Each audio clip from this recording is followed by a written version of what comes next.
Hello, everyone. Welcome back. Hannah's going to pull up some slides for us here quickly. My name is Mary Kelly, and I am the Director of Operations at Project Iowa, and I co-chair the Reentry Task Force.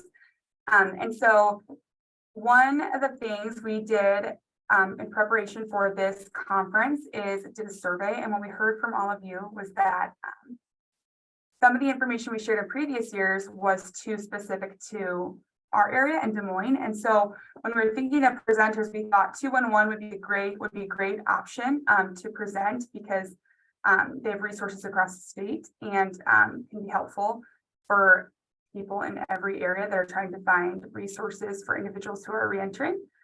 So I'm going to introduce Eric Rentfrew to speak on behalf of 211. And just remember this is being recorded. And then also, if you have questions, please put them in the chat. And I'll let you take it away, Eric. Thanks so much for being here today. We appreciate it. Yes, thank you, Mary. It's my pleasure to be here. So as Mary touched on, I am from 211 of Iowa. I'm the operations manager for our group.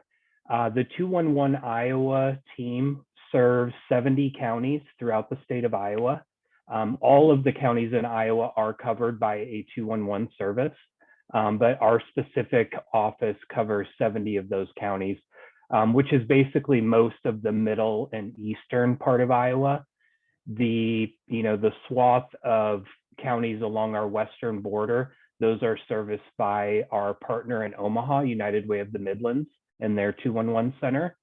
And then there are a batch of counties in the northeastern corner of Iowa that are serviced by Gunderson Health Group. Out of Wisconsin. So the entire state is covered, but us specifically, we serve 70 counties throughout the state of Iowa. And you can go to the next slide.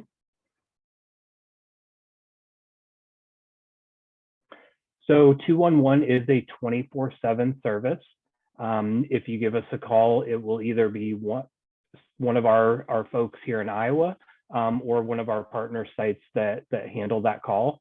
But they can call, 24 hours a day, 7 days a week, 365 days a year. As well, there are other options. They can contact us as well if they would rather not, call in on the phone. Of course, our website, and I will post that in chat actually, so everybody has that along with my email. That's in there now. 211iowa.org. We have all of our resources throughout the state of Iowa that are published to our website. So very accessible, easy to access there. They can also text their zip code to 898-211. And our agents that handle the calls, they handle that the same as they would a phone call. We have a program where on their desktop, it looks just like a phone pretty much. And they are able to interact, provide resources, referrals, things like that to folks over text messages. And then also the 211 Iowa app, and I'll get into that a little more in detail, but through the Google Play Store or the Apple Store, you can download the app and it functions pretty much the same as the website. And you can access all of our resources and information there as well. And yep, thank you. So what is 211? 211 is a national helpline, to put it simply. We're also a connector to community resources. Resources can range the gamut, and I'll get into some of those more specifically. And 211 is also used in times of disasters, whether that's a natural disaster or during the COVID pandemic. 211 became a vital resource for the communities and steering people of what current guidelines were in place or where they could go get tested, things like that. And then when the vaccines came out, how they could connect with vaccination sites, things like that. 211 is obviously a free service. It's also confidential, and we do take the confidentiality seriously. All of our agents during training, they go through a confidentiality training through AIRS, which AIRS, if you've not heard of it, is the Alliance of Information and Referral Services. And they are an accreditation institution. So, you know, organizations like 211 and similar, they have to go through an accreditation process to be accredited by AIRS. So yeah, we take the confidentiality serious. They also have to sign a confidentiality document, as well as we only ask information from the callers that's pertinent to, you know, the reason they're calling, you know, to help us find what resources they, you know, they're looking for. So we don't ask name. If they want to give it to us, we'll certainly, you know, put that down. And especially if we have, you know, somebody who's a regular caller. But we ask their age, because that can determine, you know, what resources we might refer out. We ask if they have health care, and then we ask if they are a veteran. And again, veteran status can, you know, if they are a veteran, that opens up a few more doors for what resources might be available to them. Our calls differ day to day. You know, they run the full spectrum from, you know, we, as an example, we're just coming out of tax preparation season. And there are some organizations that offer free income tax preparation assistance. And so we, you know, from pretty much mid-January through last week, though we took a lot of income tax calls. Also landlord tenant assistance, you know, finding referrals for folks who are maybe going through a dispute with their landlord, or let's say they need rental assistance. You know, that's one of our most common calls. So just to give you an idea of the volume that we handle. So in 2022, 211 Iowa handled 45,703 contacts and provided multiple referrals to resources for those contacts. So those are 45,703 individual contacts that we had with, you know, somebody in the community. Most calls where we are able to provide referrals to resources, our goal is to provide 2 to 3 resources in their local area. So, you know, if you multiply that by 2, that's over 90,000, you know, resources that we referred out in 2022. In 2022, some of our top problems and needs. So number one last year was housing, whether that was, you know, included in that would be somebody who needs rental assistance, somebody who is looking for assistance with, you know, the first month's rent and deposit. They're just moving into somewhere new, things like that. Number two was income support and assistance. So this could be, you know, folks that are unemployed or disabled, and they just need any kind of income assistance to, you know, kind of help them make ends meet. Next is utility assistance. Again, water, electricity, you know, just finding resources that can help them kind of bridge that gap that they have in their funds. Individual and family community support. This is a very broad one, and that could include, you know, folks who just need someone to talk to, you know, maybe a counseling referral, or, you know, a family who's looking for, you know, low income daycare for their child during the summer. You know, the kids are off school and, you know, parents still have to work. So could range anything from that. And then food and meals. Again, this could be, you know, somebody who's looking for, you know, monetary food assistance like SNAP benefits, or, you know, what we commonly do in a situation like that is we'll give them the contact information and for the resource for SNAP benefits and explain the program to them so they can get signed up for that. But then we also, you know, follow that up with, you know, that getting registered and, you know, getting your funds for SNAP can take some time. Do you have enough food to get you by in the meantime? If not, then let's look into some food pantries that are in your area. refer out those resources to them. So they kind of bridge that, that time in between, the call and when they will actually get their SNAP benefits. Here are some more in-depth examples of referrals that we may provide. Any kind of abuse, alcohol abuse, drug abuse. We also field domestic abuse calls from time to time. So we have resources that we can refer out for, for those. If it's a crisis situation regarding abuse, then we'll either get the authorities on the line or refer them to a secondary service with a warm transfer to ensure they get the help that they need.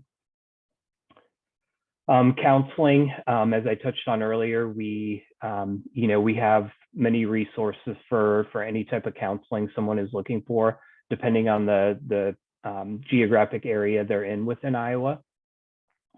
As well as, our agents are trained on offering some short peer counseling. And I'll talk about that a little more in depth here shortly. Employment, if someone is looking for employment and they're not sure where to get started, we have resources for job search assistance and things like that. Financial assistance I touched on, as well as food, healthcare programs. That's why we ask the health insurance question. If somebody is not, they do not have health insurance, then we have resources that we can refer out to help them get set up with something. Free income tax preparation, I've also touched on. Shelter, this is a big call we get. Folks who are homeless or homelessness is imminent for them. We have many shelters. In fact, when I first started with 211, I was very impressed by the amount of shelters and assistance that Central Iowa has. So that's great. Support groups, whether it's for alcohol addiction or death of a loved one, any kind of support group.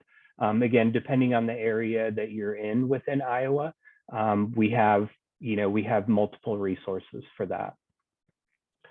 Senior services is another one that we get quite a few calls for, and those can range from I need somebody to help me do a few things around the house or with yard work, things like that, or I need a ride to the doctor or to the grocery store, things like that. So, and then also volunteering. I think oftentimes those that know what the service that 211 provides is that it's typically for someone in some sort of crisis in their life, and they need rental assistance or they need food to put on the table. But it's also for folks looking to get involved in their community. If you're looking for volunteer opportunities, if you're just looking for recreation opportunities in your area, maybe you're new to that specific area. We have referrals to resources for all things like that.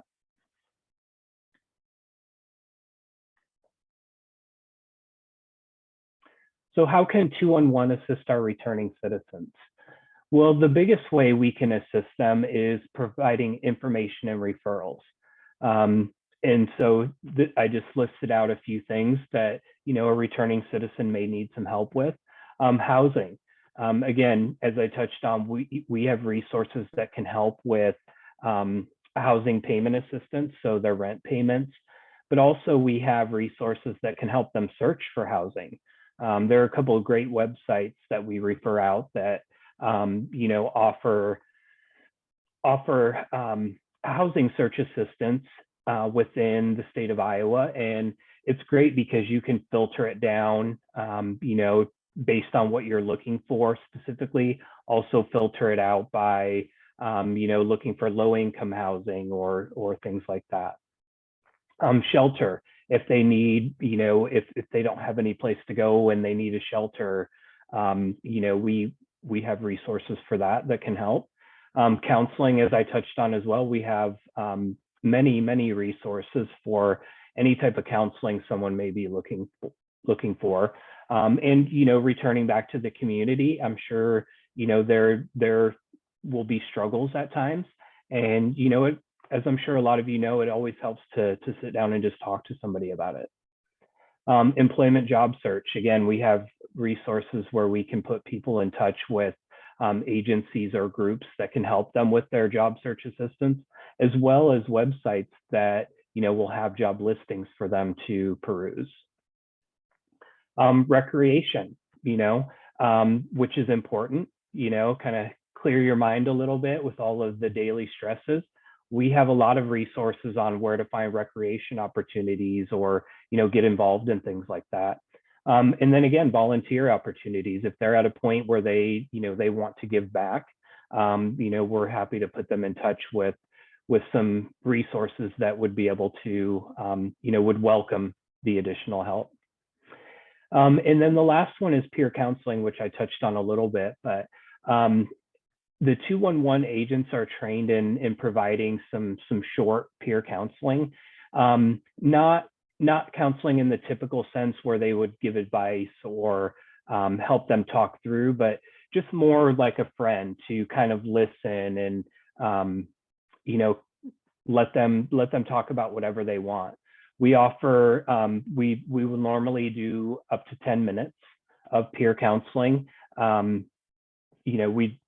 There are other calls they have to get to normally, so we try to limit that to about 10 minutes.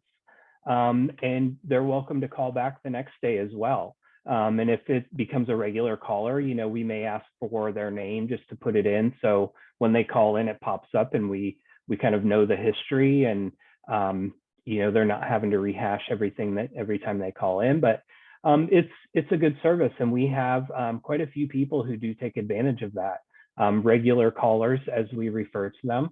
And they call in and sometimes they just want to talk about, some struggles they have going on in their life, and which case, our agents are trained to kind of pick that out throughout the conversation and then transition that into, well, I heard you mention XYZ.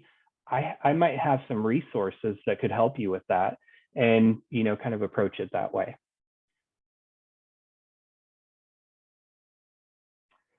So I touched on these, but we'll go a little more in depth.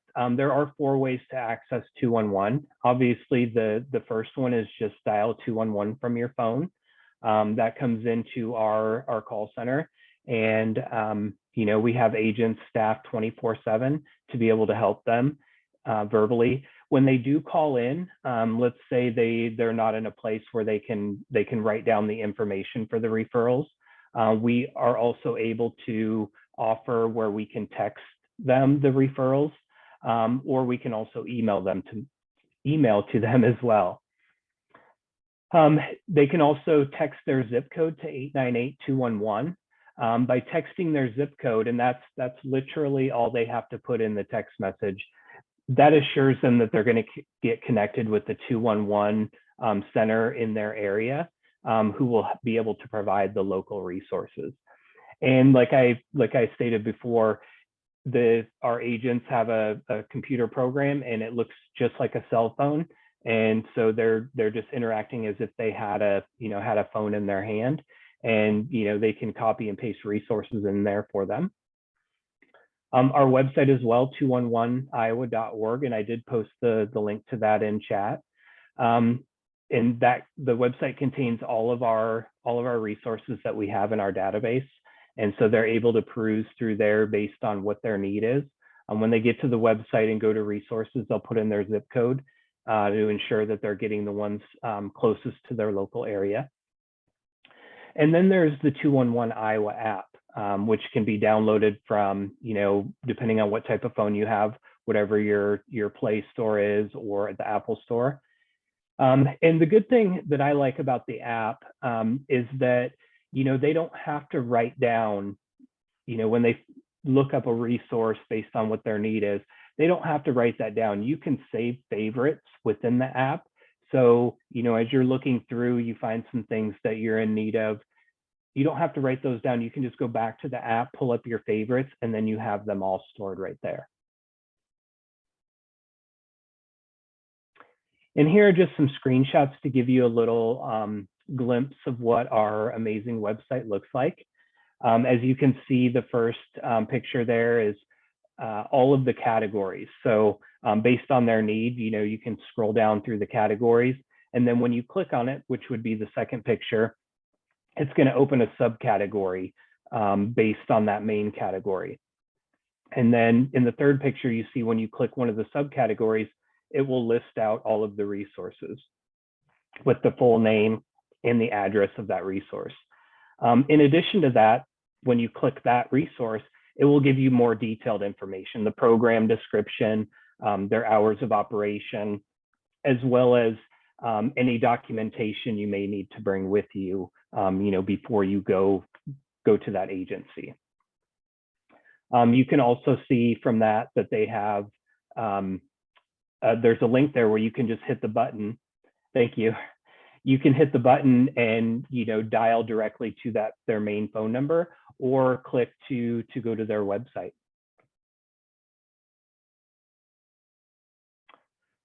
So I've included in this presentation a little information on the flip side of all of this, where if you're an agency or organization, and if you are not in our 211 database and you would like to get added, or if you know of a great resource that might not be in our database and you want to get it added, we are always on the lookout for helpful resources in the communities that we can add to our database.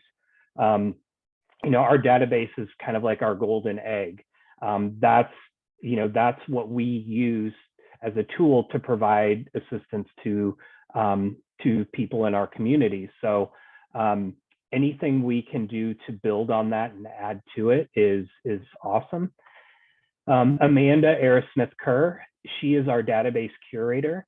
Amanda is responsible for doing these updates, adding new programs for existing agencies, or adding new organizations who are offering a valuable service, getting those input into our database. And you heard me mention AIRS earlier, the Alliance of Information and Referral Services. We are accredited by them, and so they have standards that we have to uphold within our database. So it has to be formatted in a certain way, and displayed in a certain way. So Amanda's responsible for making sure we're in line with AIR standards and making sure that those are maintained, all of those records. In addition to that, there is a requirement that we update all agency resources once every 12 months. So if you think that's a pretty big undertaking, we have well over 7,000 active resources in our database.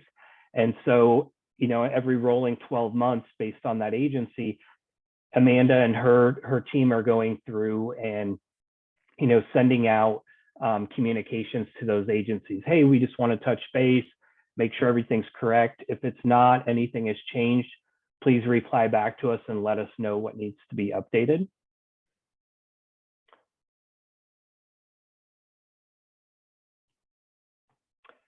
In addition to, aside from reaching out to Amanda, you can go to our website, and at the top of the page, there is an agencies tab, and you can click on that. And that's where, if you want to fill out an application to add your agency, you can do that on the website. And it will give a little more information about, kind of our inclusion exclusion policy and, kind of how the process works.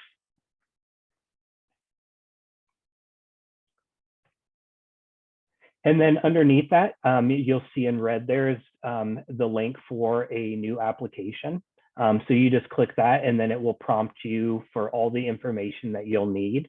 Once you submit that, then that goes to Amanda and her group, and then she will evaluate that. And then you'll be notified, of the decision either way. But if it's approved, then she will go ahead and get that put into our database. And then at that point, it's open to be referred out to anyone that calls in. Adding programs. So this is for if an agency is already in our database, they can also come to our website and they would look up their specific agency. And if they have a new program that they want to add to the agency, they can do that at this time. As well as when you're filling out the application for a new agency, you can also add any existing programs that you want to have referrals done for.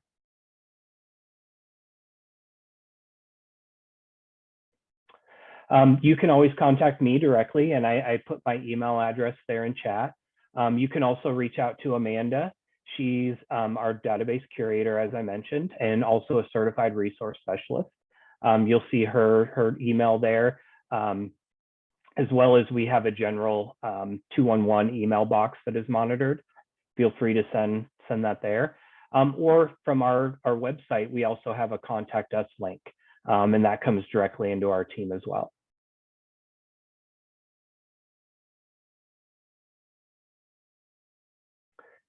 So now my favorite part of talking about 211 is our team. And we have an amazing team. I'm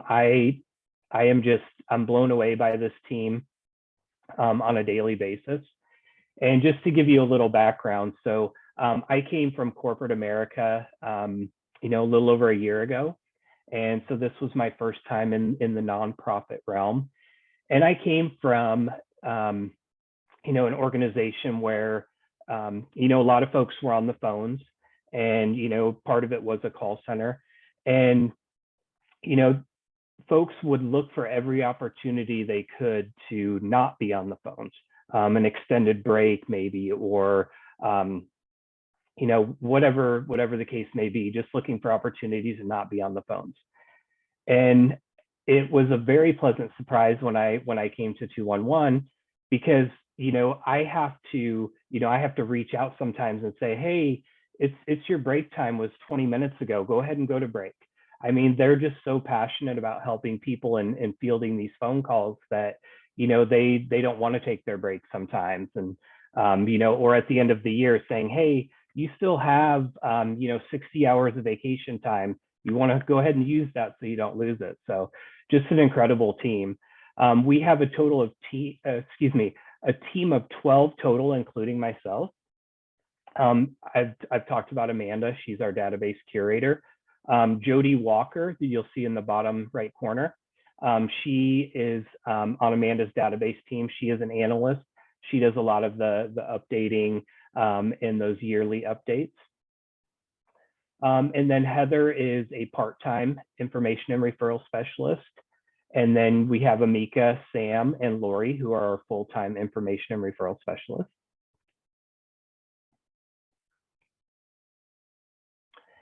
And then we have Patty, who Patty handles a lot of our QA and follow-ups. So one really cool thing about 211 that we do is when we're talking to someone, if it's a crisis situation for sure, but other instances, if it's somebody who's really struggling and they don't have any food, or looking for things like that.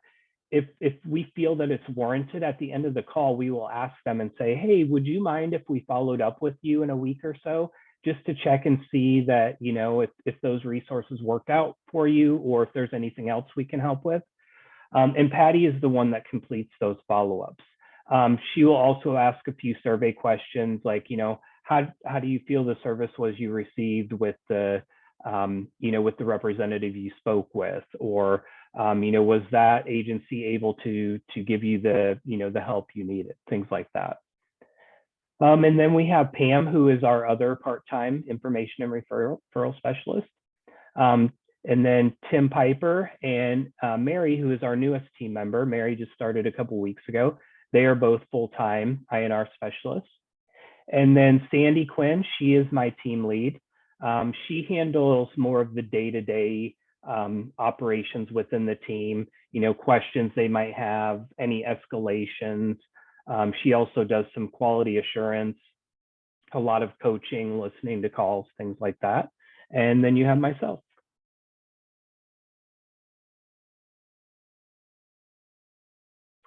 And that's our 211 Iowa team, and a little bit about what we do and how we could possibly assist any returning citizens who wanted to reach out to us. If you would like any more information, please feel free to reach out to me directly. We also have marketing materials. If you want to put those in your office or any kind of event you're having, we have various materials like that, and they're also on our website. If you visit the website, there's a section there where you can look at all the marketing materials as well.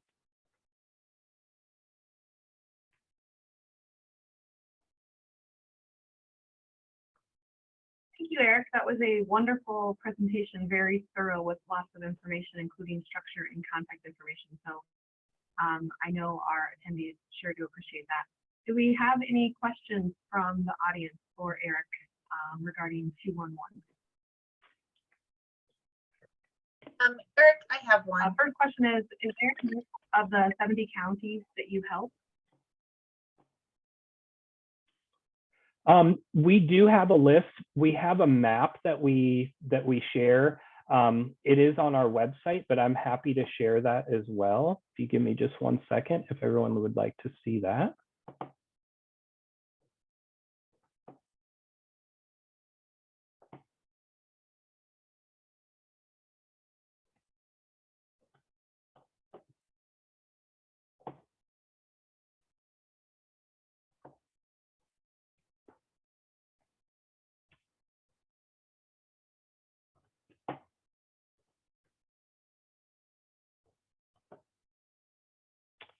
Oh, I don't think I can share it, but yes, we do have a map. So if anyone would like that, I'd be happy to send it out. Or I guess, Mary, I can send that to you and you can distribute it out to the participants. But it does help to see it that way because it's just simply a map of Iowa with all the counties drawn out, and then they're shaded based on who covers that area for 211 assistance. Yeah, that'd be great. If you want to send that out, we can include it with our resources that we'll share at the end of the week for the conference wrap up. Another question for you. What resources does your team have for non-English speakers? That's a great question. So we utilize a service called the Language Line, telelanguage. And so if somebody calls into us and they don't speak English, then what we do is we conference in the telelanguage line. There's a series of prompts that we have to go through, and find the language that caller is needing. And then that interpreter stays online with us throughout the call, and they're essentially the middleman, just translating back and forth, so we're still able to assist that caller. Great, thank you. Next question is, can you touch on 211 counts? I think I heard you say there's over 7,000 resources, but I'm guessing this question is asking more of how many people you're serving. Yes, so we do have a website, and I'd be happy to post that in. I just need to go copy it. But yeah, 211 counts. If you visit that website, you can look at a breakdown of all sorts of numbers. If you want to see how many times we referred out for housing assistance, or if you want to see how many calls we're fielding for a specific county within Iowa. Anything like that, it allows you to break it down in many different ways. But yeah, it's a fabulous resource. Specifically if you're looking for, okay, I want to know how many times food assistance was referred out in Lynn County. Things like that, it's great. Oh, thank you for posting that, Luke. I appreciate it.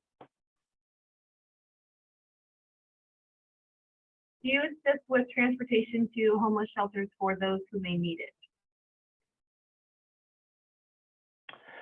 We do have some transportation resources. It depends really on what county they're in, what area of Iowa. Specifically to a homeless shelter, I don't know offhand if we have anything like that. Typically what we will do is if they don't have transportation to the homeless shelter, we will reach out to the homeless shelter and ask if they have anything available where they may be able to get somebody there. But other than that, it would just depend on the local area they're in and what types of, if any, transportation resources we have available. Right.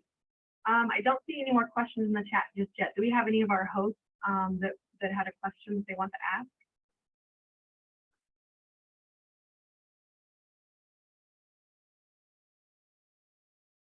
Here's one from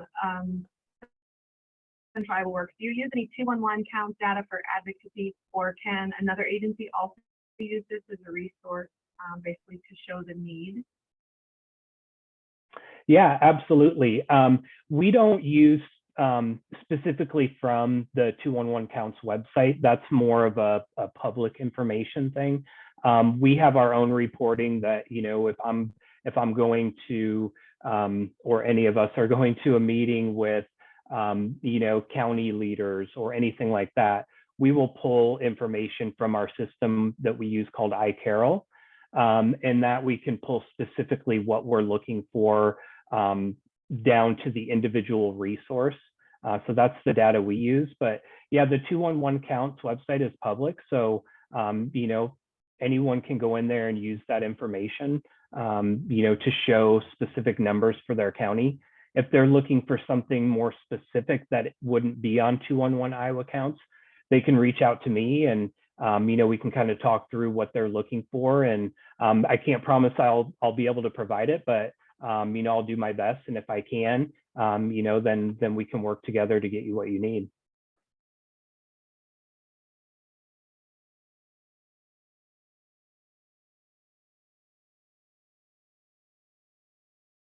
Great. Do we have any more questions? If you do have a question for Eric, if you could just please put it in the chat quickly, so we can make sure we get that answer for you.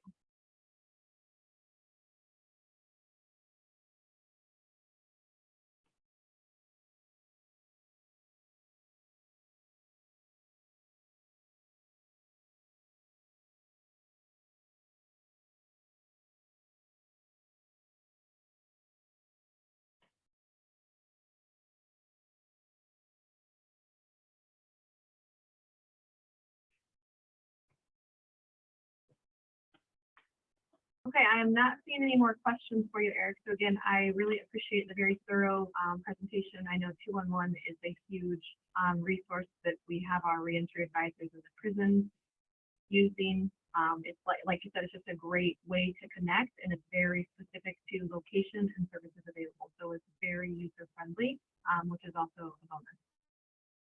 Yeah, so we will go ahead and we'll go ahead and take a break, and our next breakout session is going to begin at 11 o'clock. So you'll be able to log in about 5 minutes before. You can just stay on that line. Thank you.